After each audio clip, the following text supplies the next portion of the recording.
Right.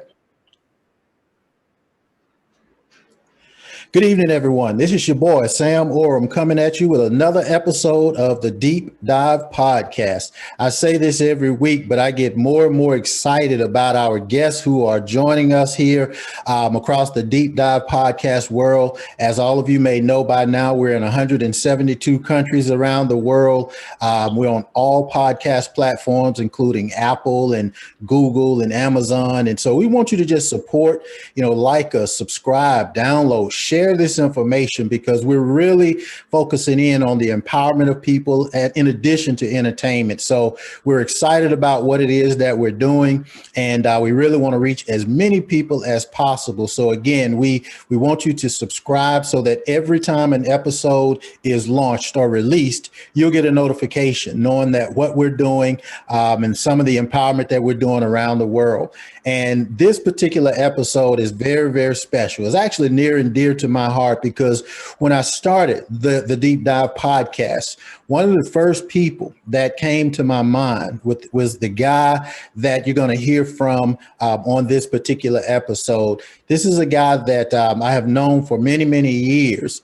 And I have so much respect for him. He is one of the individuals who I have followed just from afar, but just followed his teachings for these years. I mean, he has been an incredible leader in his industry. I'll let him tell you, more about himself, but I will share with you the fact that, and I don't think he'll mind, that in 2001, his son was murdered by gun violence. And immediately after that, he actually founded a company called Root, an organization called Root, and is to combat gun violence. And he has made it his mission. He has made it his passion to combat gun violence. We always talk about on the Deep Dive Podcast, what is your passion? What is it that you're looking to do? Well, this gentleman epitomizes what passion and purpose is all about. And he has lived this for many, many years. As a matter of fact, in 2009, he was actually honored with the National Crime Victim Service Award by former Attorney General Eric Holder. This is the kind of company that he's keeping. This is the kind of individual that he is. I mean, I can truly go on and on and on about him because of the love and respect that I have for him. But I know you didn't want to hear from me. You want to hear from this gentleman. So let me introduce to the Deep Dive Podcast world my friend, one of my mentors, a guy that I really have the utmost respect for. He's in Washington, D.C., and is none other than Mr. Kenny Barnes. Kenny, how you doing? Wow. Thank you, Sam, for that introduction. Yes, sir. I'm doing pretty good. Thank you. And I'm honored to be on your podcast. Thank you, sir. This is actually a treat for me. I don't get nervous often because I interview so many people and talk to so many people, but I'm a bit nervous today because I'm talking to a legend here. Yeah, man. Yeah. We're excited about what you have done, and we certainly want to hear about what you have done with Root and some of your other things. But before we get into that, tell us a little bit, if you don't mind, about yourself and your journey, just whatever you feel comfortable in sharing. Well, I have 4 children, 4 daughters, and about 14 grandchildren. Wow, okay. Right, that all that I love. And also, I graduated from high school at McKinney Tech in 1962, and I didn't decide to go back to college until 1992. I had retired on disability, and I thought there's something else in life I need to do. Mm-hmm. And so I decided to get me a degree in psychology.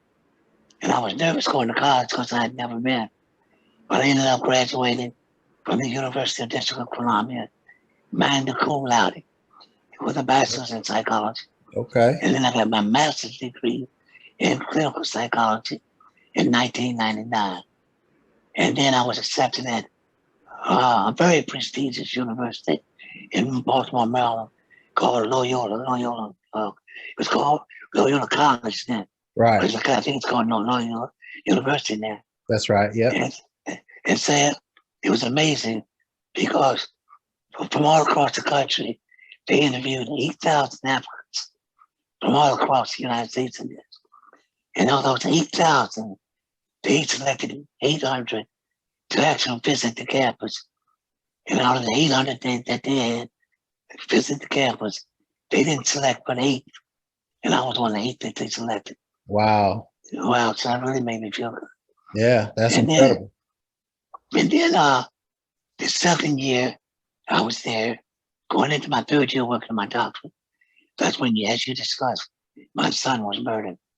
And he was murdered by a young man that was 17 years of age. But we hear so many stories about this today. Although we don't hear about this today, I fight more for issues that concern the inner city, Hmm. if you understand what I'm saying, and people that look like us. And that's what my fight is. And then, but when they advertise it and when you see it on TV, it's usually about mass homicide, Right. which happen. They do happen. You know, they've had a lot of them this year. But the fact of the matter is, if you go in any city in the United States of America today, any urban city, you're going to read about some black kid getting murdered. Don't care where you go. Philadelphia, Atlanta, DC, don't care where you go. Right. And the death by gun violence is the #1 killer of African American males from 18 to 35 today. It was the same way when my son was murdered. And it's the exact same statistics today. And so you can see. But that's when I decided I need to drop out college and I had to do something. Didn't know what I was going to do, but I knew I had to do something. Right. And it was strange that it came to me when my son was murdered. A white guy who owned a business up in Georgetown. You know what Georgetown is in Washington. Right. A very elite place. And my son owned a clothing store in 11th and U. They both got killed about the same time. Mm. The guy that owned a grocery store, the grocery store, the guy that owned a store in Georgetown, not only did it reach local news, it was on CNN. My Okay. son was murdered. My son was murdered. Nobody. Nobody No, talking. nobody talked. So I Wow. said, I see what I need to do now. Right. Yeah. And that's when I decided to start this organization called Root. And which Roots is an acronym for standing for reaching out to others together. And the reason why I say that is because gun violence is not a black or white issue. It's an issue affecting all Americans. And that's why I say we need to reach out to others together. But root also stands for the root of the problem. Hmm. Saying what is making such a young man killed my son was 17. What is causing some of the most violent children in the history of the United States of America? And so we need to get to the root of that problem. And I've found some solutions along the way. Right. Wow. That's incredible, man. And I know, you've dedicated the past 20 years of your life, just really pursuing your passion of, inner city gun violence and things of that nature, even through a lot of your own health challenges. I know that you dealt with a lot of health challenges yourself, but you did not use that or have not used that as any kind of excuse to continuing to do what you need to do. How are you physically? I know you got a lot going on, but you're building in spite of. Yes, and I'm still doing work. I'm doing work. I've got I put together a group. You heard of the National Organization of Black Law Enforcement Executives. Have you heard of them? Yes, sir. Yes, sir. Absolutely. Okay. I'm a member of Noble, by the way. Right. But anyway, I put together Noble, and I know the public health director at the George Washington University. And so my mantra, which they're just talking about now, but I was saying it 15, 20 years ago, is that gun violence is a public health issue. It's not a legal problem. Right. And so we have to address it from a public health perspective. Well, you see, I was saying it 20 years or 15 years ago. Now they're just getting around now to saying it now locally and nationally, right? When I was promoting a long time ago. Right. And so anyway, I felt that George was. Yeah, why do you think it's been just so difficult over, these years for people to make any kind of changes in terms of gun legislation or anything of that nature? I mean, from my standpoint, it seems like this should be a universal issue where everybody would want to resolve issues of gun violence and, reduce gun deaths Right, and things of that nature. right, Why do you right. think it's been so difficult? Well, what most people do not understand is a couple of things most people do not understand. For example, they use this argument about the Second Amendment and all. The Second Amendment doesn't have anything to do with gun violence. Hmm. It's just people pitting themselves against each other. And what the Republicans trying uh, to hold all this gun violence and don't care about it. But there are Right. two types of gun violence that we need to look at, which most people don't realize. B, B, B, Fidel says. I'm sorry, saying. So that's governed by gun violence. Two issues. The first is uh, the mass. And you see things like those on TV all day, every day, all the time. I mean, not all the time, but quite a bit. That is an issue. It's usually caused by a crazy white man shooting a lot of people for no apparent reason. And that's really a mental health issue. And that this crazy white man has put his gun with the AK-47 he's gone up towards. Then the other guy is caused by socioeconomic conditions. The guy that fed you and I, people look like us every day. That's done with illegal guns. And they don't use, not use the AK-47s. And it's spread out in the community for every day. So we have to be both. We really have to look at it from two different perspectives if we really want to begin to solve.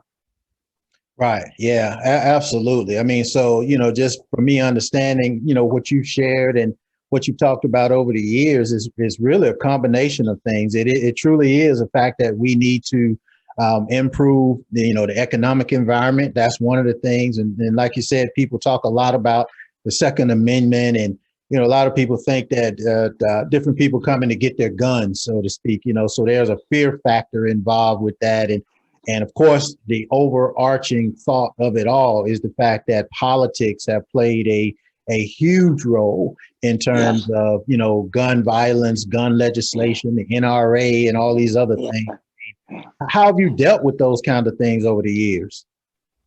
What I tried to do, I believe it or not, Sam, I met with Wayne LaPierre, and I met with him in the NRA Okay. to try to get them to work together to try to form. I believe it's a sense about collaborating together. So I met with Wayne LaPierre on several occasions. I spoke before the board of the NRA. I met with uh, uh, what is it, NAACP. Mm-hmm. I met with National Advertising Action Network, a number of organizations. So what I was trying to do, and when I talked to Wayne, so I said, first of all, it's not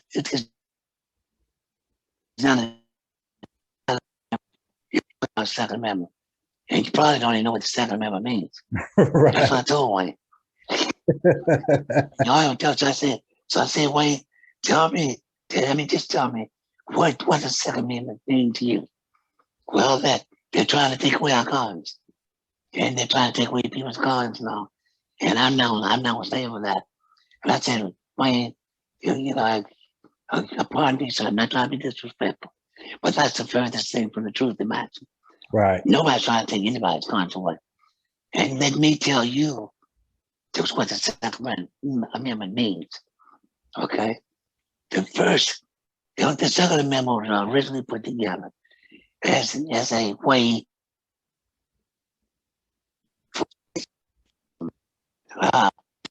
in the revolution. That's why it was really originally formed, the Second Amendment. Mm-hmm. Never grew up to being all that they make it out to be. Now, these conservatives somehow took that little meaning and twisted it around to mean that you have unlimited use of the guns, which is not true. The first time the Second Amendment had ever been uh, dealt with was right here in Washington, D.C. The first time in 75 years. And then a case called Heller versus the District of Columbia. I was a friend of the court in that case. I was an amicus curiae in that case.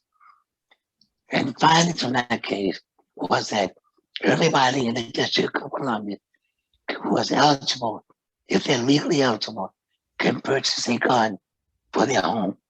Right. That's it. Right. Period. That's it. Then that was just for DC. Then they took it to Chicago, where the federal, where the Supreme Court made a ruling. The same Supreme exactly as Washington D.C. Every American citizen has a right to have a gun in their home. But what Judge Alito said, who made the majority ruling, was that didn't mean that every gun is good for every place. You have a right to have a home, a handgun in your home. But he said, for example, you don't need a rifle in New York. You know what you need a rifle in New York for? Right. But you may need a rifle in Wyoming.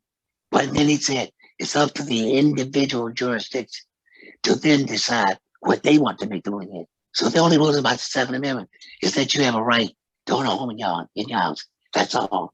It says nothing about assault weapons. It says nothing about shotguns. It doesn't say anything about that. And so you got these people out there telling you untruths when they don't even know about it. Right. And I talked with, and he and I, we got along pretty well, as a matter of fact. And it went along well, trying to get all these people together. It was what's the most difficult part about it.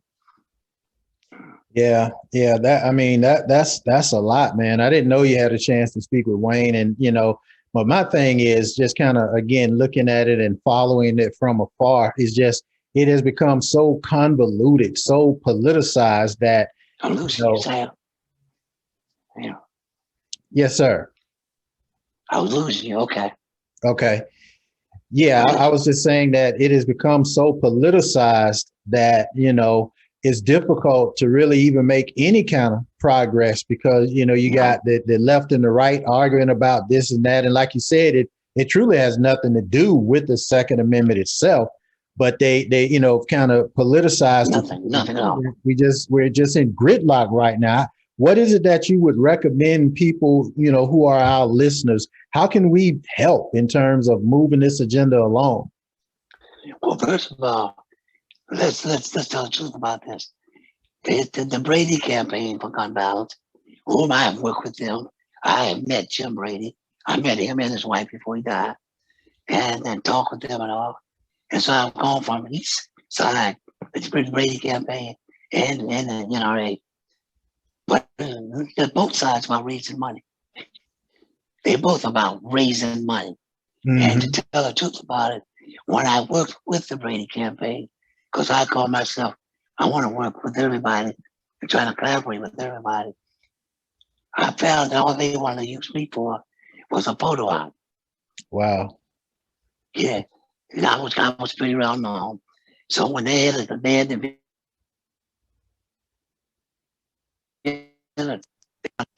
something like, and so that I could be a one black person sitting around all these white people like that. But they never made a donation.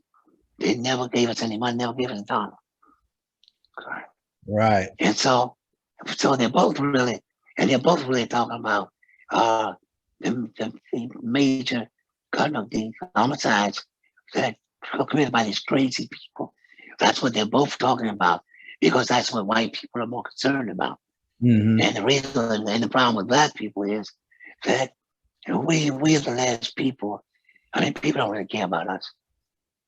They don't really care about us and us getting shot. As a matter of fact, it's gotten so bad, I guess, in our black communities that we kind of used to shootings. Right? We got accustomed to it in the black community. Yeah, you're so right about that. It's you hear gunshots now in a lot of inner city communities. It's just like a car alarm going off It's like no big deal. Nobody checked, nobody do anything because you got, desensitized to it. You've become so used to the gun violence, Right. and like you said, because of all of the political unrest on both sides, it really is frustrating. It's frustrating to me because it seems like as opposed to getting better, it's really getting worse. You have all of these mass shootings going on seemingly every week now. And, it gets real frustrated for those of us who really want to solve this through whatever means possible, but to be able to solve it. And with your organization Root, I know that you have been, working so hard over the last 20 years to bring, some type of resolution to it. But what else can we do, or what is the organization doing that will allow us or give us an opportunity to kind of help in whatever capacity we can?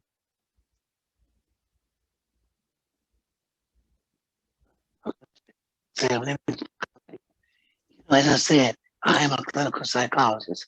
And the reason why I became a clinical psychologist was that I felt that I could help my community.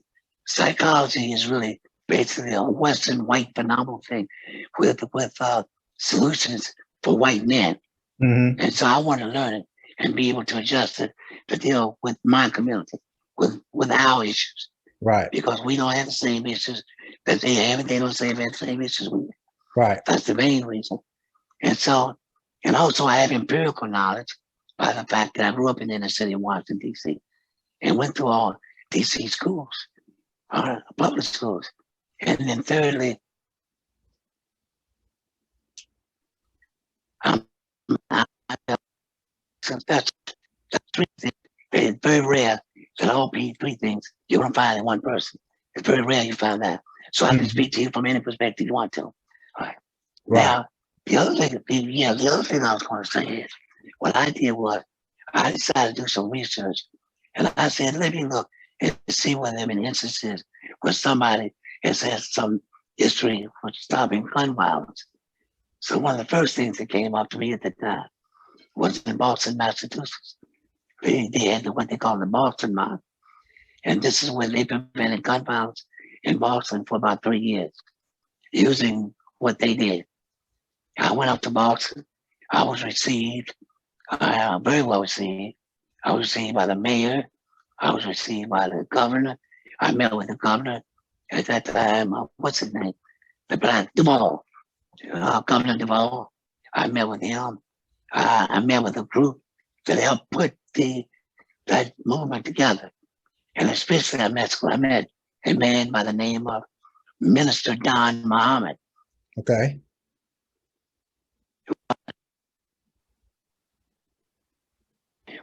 Was really created that whole movement. And what I learned was what they did was they said you must have a comprehensive approach. By that, you must have everybody at the table working toward that same issue to dealing with gun violence. And when I say everybody, I mean parents, police, church, business people, government, everybody has to be at that table and wish to share in solutions. So I learned that. And then I went up to New York. And I don't know if you heard about the Harlem Project with Jeffrey Canada. I went. He told me all about what he's doing with this project. And what this project is something like what LeBron James is doing in Cleveland. He takes a family from the very beginning. He takes a child, he brings the family in, he makes sure that they have GEDs, he makes sure that they get the parent training, he makes sure they get jobs, and then he keeps the child and the family together from the time that they're in school until the time they graduate. Takes care of all the medical care, takes care of everything. And these children have like a 99% graduation rate. Wow. So I learned all that, yeah. I learned all that. And then I tried to put it in action in DC. And I did put it in action in DC, in a place in Southeast Washington. And it's in the new, you can research it, a place called Cedar Heights, where I put my model in place, where there was gun violence and violence. And when we went in there, no gun violence for almost 3 years. And then guess what? They stopped funding us. Wow. Now they, yeah. And now the gun violence is worse than ever over there, right? And also, you can look up as well that the mob was working on. You can look up that Bobby Rush, Congressman Bobby Rush, and I worked together and collaborated with a bill introducing Congress. And it's called the Community in Action Neighborhood Defense and Opportunity Bill, or the Can Do Bill. And it was being put into effect. Well, we talk nothing about Second Amendment, right? Nothing about Second Amendment. We talk about public health issues to reduce violence. And so you know, the problem is if for whatever political reasons or whatever, if people don't want to let you try to talk to them, this mayor in DC just the gun violence has gotten so bad again in DC that the mayor in DC appointed a new department. We call it the Anti-Gun Violence Department. Right. Now, the most recognized, and I'm not trying to be bragging, I'm really not, but the most recognized expert on gun violence in this city is me. Right. They haven't called me. They haven't even called me. I try to call him, which shows me how much he's really interested. That's right. Yeah. That's so true. I mean, you've done your work, man. You've done, a hell of a lot of work over the past 20 years and really changed some lives. And I know for a fact, just through your cause and, through your organization, you've saved many lives, and you ought to be applauded, for that in itself, so. Yeah, remember, I tried to get you back on my board back then. I was trying to get with God's contact, getting you to be a member of my board. Yeah. That's right. That's right. Yeah. That was a long time ago. Yeah. Yes. That was a good little while ago. And the awards that I've received and the citations. I got my own in Washington, D.C. I got, and in Boston, they gave my organization, they gave us a proclamation. I've got a proclamation from County. I've got proclamations from Boston, big name. And I have all these awards, too many to mention. But the fact is, all those awards, put them all together and give me $5 and I can get a cup of coffee at Starbucks. Yeah, I understand. I mean, it still doesn't minimize the good work that you've done, but I truly understand. I know you prefer to have, some progress on your initiatives as opposed to all of the awards, but I know it's special, and especially you getting the National Crime Victim Service Award from Attorney General Eric Holder. How was that? Oh man, that's like with crime victims. That's like the Oscar. Right. That's the highest award that you can get. I was the first Black man, not in an organization, but the first individual to receive it, that award. And I also was, of course, the first person in Washington, D.C. Never anybody in Washington, D.C. And so that was really an honor. Of course, got to meet Eric Holder, which I knew of him. Right. And got to meet him, and I got to meet the Attorney General at that time. So it was nice. It was very nice. That's good, man. It just goes to show the kind of impact that you've made to have an Attorney General of the United States, recognize the work that you have done. Once again, you are to be, congratulated and applauded on that. It's I know we kind of joke about it a little bit, but at the end of the day, it really shows how much you have impacted so many people's lives. And for me personally, I've always, watched and studied what you've done and, know that the impact that you've made for so many people. So I can't say it enough how much we actually thank you for what you have done. I know you did it in honor of your son, but you have saved so many other people's son. Yes. Yeah. Oh, damn. Let me give you a little trivia too. Okay. I used to walk concerts. And so I was, along with my buddy, Mel A was up here in Washington, D.C. I don't know if you ever heard of WL Radio in Washington, but it was one of the biggest stations in the country before it went to FM. And it was a station that Kathy Hughes bought. That was the first station she bought to build her empire. But anyway, we were the first Black promoters to put a concert in the Kennedy Center back in 1971. And the concert was The Musical World of Quincy Jones with the Brothers Johnson. Well, you had that real funk concert. Yeah. And then I told you, I'm going to send you this video while I was the one that began Go-Go's in Washington, D.C. Yes, sir. I'm going to send you that video of me talking to Chuck Brown.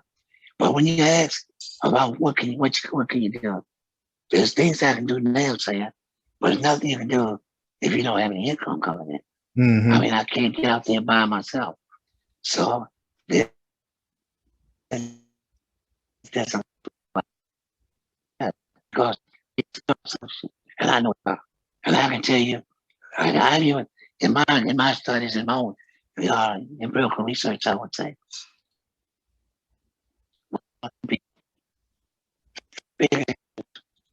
why young people are becoming so violent. And now this may upset a few people, right? But what I found is that back when I was a young man, your mother was the center of your life. Sam, we come from Black people. We come from a matriarchal society, not a patriarchal one. And most of us, unless they're fortunate, most of us grew up, even when I was growing up, without a father in the home. But the mother was the strength of the family, and the mother of the family was the family. Well, that's changed so much now that these younger girls, either if they're decent moms, they're working a couple of jobs, trying to just keep their family together, and so the child somewhat becomes a latchkey kid. So he has to go out into the community and learn a lot because the mom's just not there. Right. And then the other moms, they're out there wilding so much, bringing guys in and out their house, right? Using drugs and all. And so these kids have lost that power of having a mother as a martyr, right? When the mother is just doing things that are not like women used to do. And women, as Black as a Black person, Sam, if you can think about that, as a Black person, you can't respect your mother, got problems. Right. The second issue I found in me is the churches. See, I've said people when I say this, but it's a fact. Again, years ago, the churches used to be a bastion in the community. Right. They were in the community. The pastors had a job. They weren't making all that money. They had a job, and they were really about saving. So, well, many instances, these churches are about making money. They're like a corporation trying to make money, right? 10, 15,000 members. You give the pastor $50,000 for his birthday or something, right? Right. Not in the community, you got to come to them. They're not in the community. And other churches, they have this. And then I think what we picked up from white people was this prosperity ministry. When white people were going on TV and these ministers going begging for money all the time. Well, I think a lot of our Black ministers picked that up too. And deal with the prosperity ministry as well. So it's about making money. Right. Now, the good thing about the church is, if you actually, like my mother made me go to church, I don't care what you did later on in life. Some of those values, it doesn't matter to me whether you're an atheist or believe in Christ or God or Muslim or Jew. It doesn't really matter to me. But what you life, you never lost. You learn a basic foundation of morals and principles and values that you don't lose throughout life. That a lot of these kids are not getting. And then the third problem is the incidence of violence from the time a child is born. If they live in a neighborhood like I grew up in, or what's going on over here in Southeast Washington, it's nothing but gun violence and drugs all around them. And Freud said your brain, your personality is fully developed by the time you're 5 years old. Right. So imagine if you're in this community, there's gun violence and drugs and all that. Your mom was running the streets and all.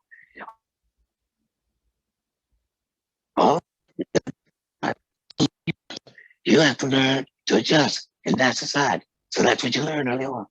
And then you got the incidents of violence on TV. You can look on TV, no matter where you look, somebody's killing somebody, somebody's shooting somebody, somebody murdering somebody. And that's what TV movies are about a lot. And you get that influence. And then you get the influence of some not all, but some of the rap music, talking about the balance of being thugs and all that. But all those three things together, and you can have a kind of foundation of why these young people are so violent. Right. Yeah, that's really sad, man. It's really sad. But my hopes and my prayers and my efforts and work will continue to be that we can really resolve these issues, especially in the inner city, like you said. And for me, being an entrepreneur, one of the things that I focus on as well is the whole economic impact of it, and start by increasing jobs or economic opportunities. You have to have that, yes. Yeah, those things will help as well. You have to have that, yes. Yeah. So anytime you want to get together, say, oh, you got some ideas and I got some ideas, and put them in place in Atlanta or DC or something. Hey, all you gotta do is let me know. Yes, sir, man. Let's make it happen. I hope you still got that seat on the board for me. I'm ready now. You can be the chairman, Sam. Let's do it, man. Let's do it. I'm with you. So, well, hey, look, Kenny, I could talk to you all day and all night, man, but I certainly appreciate you being generous with your time. I know that our audience is excited, as I was, to hear from you and just get a little bit of insight in terms of who you are, what you've done. Once again, and I'll keep saying this forever, thank you so much for everything that you've done for the issue of gun violence and for people in general, for humanity. We certainly appreciate all of your work and all of your efforts. I'll continue to do the best that I can, in terms of helping as well. And like you said, I'm going to follow up with you, and whatever we need to do together, we'll make sure that we do that. And we'll invite our listeners to do the same thing. That's right. Yes, sir. That's right.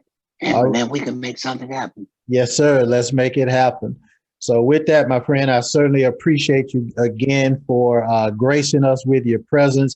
Anytime you want to come onto the Deep Dive podcast, you're more than welcome to come. You have an open invitation forever. Thanks, and we'll be more than happy to continue to support, to continue to follow you, and to continue to help uplift you as you continue to uplift us. Is there any final words you wanted to share with the audience before we get off? Yeah, I would like to leave my email address. Yes, sir. If anybody wants to email me, it's KNNYSR. That's Kenny Senior at ROTINC at rooting.org. And my website is www.rooting.org. Okay. All right. And looking forward to hearing back from as many of your listeners as you can who want to help. And if they help, they'll be out in their community, and we can really get together with people who care and stop a lot about our families and children from getting killed. Yes, sir. Absolutely. Let's make it happen, guys. And again, everybody, make sure you follow him at rootinc.org. And we're going to continue to uplift you and support you. For all of you who've tuned in to this episode, I thank you so much. As I always say, please continue to like, subscribe, download, and share. It's very important that you subscribe to these episodes because it gives us an even larger platform to continue to empower people all over the world.